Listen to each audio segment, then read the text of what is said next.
కేంద్ర పర్యటన అనకాపల్లితో ప్రారంభించాను.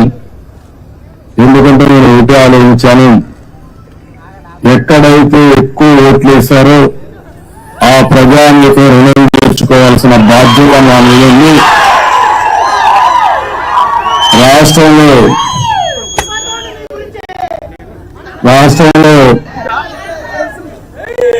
ఎక్కువ ఓట్లు ఉన్న ప్రాంతం ఈ ప్రాంతం ఎక్కువ పడింది. ఈస్ట్ గోదావరి, వెస్ట్ గోదావరి తర్వాత విశాఖపట్నం అయితే 5 లక్షల ఓట్లు పడ్డాయి. ఒక్కొక్క నియోజకవర్గంలో 70-80 వేల ఓట్లు పడ్డాయి. ఇక్కడ కూడా రమేష్ గారిని మీరు ఎంపీగా గెలిపించారు, అనిత గారిని ఎమ్మెల్యేగా గెలిపించారు. మామూలు మెజార్టీ కాదు, కళ్ళు తిరిగే మెజార్టీతో గెలిపించారు. అందుకే నేను కూడా మీ రుణం తీర్చుకోవాలని నేరుగా ఇక్కడికే వచ్చా. నేను ఒకటే మీ అందరికీ విజ్ఞప్తి చేస్తున్నా, భగవంతుడు నాకు ఎంత శక్తి ఇస్తే అంత శక్తి ఉపయోగించి మీ రుణం తెచ్చుకుంటాం. ఈరోజు మీరు చూస్తే ఒక పక్క తెలుగుదేశం, ఇంకో పక్క జనసేన, ఇంకో పక్క బీజేపీ, 3 పార్టీలు కూడా కూటమిగా ఏర్పడి ఎన్డీఏలో మనం ముందుకు పోయాం.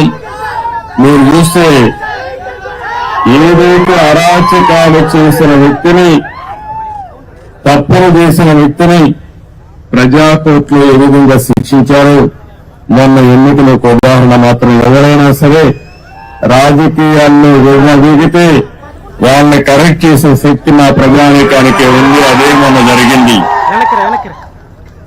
ఈరోజు నేను ఎన్నోసార్లు మేమందరం చెప్పాం, ప్రజలు గెలవాలి, రాష్ట్రం నిలదొక్కోవాలి. ప్రజలు గెలిచారు, గెలిపించారు. రాష్ట్రం నిలదొక్కోవడానికి మా బాధ్యత మేము చేస్తాం. మీరు కూడా పూర్తిగా సహకరించమని ప్రజలందరినీ కోరుకుంటున్నా. ఇటీవల 3 వాస్తవ పత్రాల్ని, ఏవైతే వైట్ పేపర్లు 3 పబ్లిసైజ్ చేశాను నేను, అందులో పోలవరం కూడా అవుతుంది. ఈరోజు నేరుగా పోలవరం కెనాల్ కోసం వచ్చాను. ఉత్తరాంధ్ర సుజల స్రవంతి, ఈ ఉత్తరాంధ్ర సుజల స్రవంతి పూర్తి చేస్తే అనకాపల్లి జిల్లా గాని ఈ ప్రాంతం అంతా కూడా బ్రహ్మాండంగా అభివృద్ధి అయ్యే పరిస్థితి వస్తుంది.